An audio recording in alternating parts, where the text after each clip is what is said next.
So the federal government's plans for welcoming Syrian refugees have been set back yet again.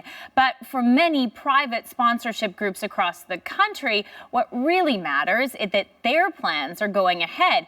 Our next guest is involved in one of those efforts. Hassan Rashed is a volunteer with an Islamic society in Bedford, Nova Scotia, and they have just received their first group of Syrian refugees. He joins me now from Halifax.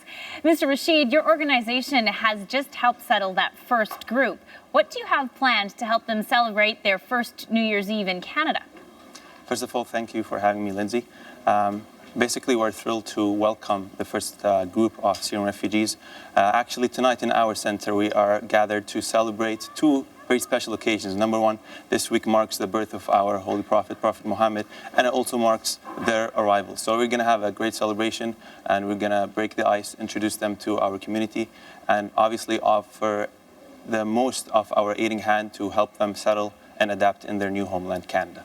You came to Canada as a student from Kuwait. What compels you to join this effort and offer a hand?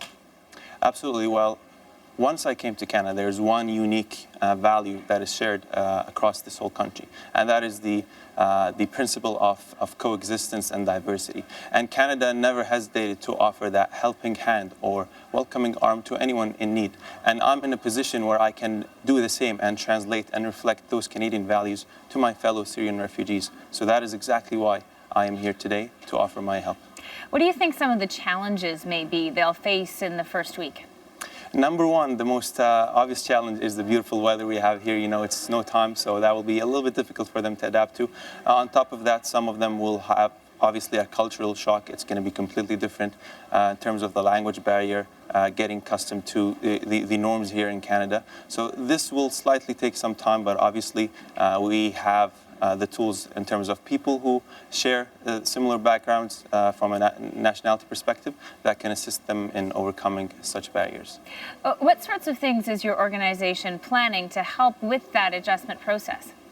Well, we are here at Al-Rasoul Islamic Society. The first thing we're going to actually do is actually welcome them in the airport. From that, we're going to proceed to facilitating anything they need for them to settle. That includes finding them with housing, clothing, getting them their ID cards, their bank cards, their health cards, facilitating the registration of their kids in schools. Pretty much everything that we can offer to make them settle here as fast as possible is what we're going to actually do.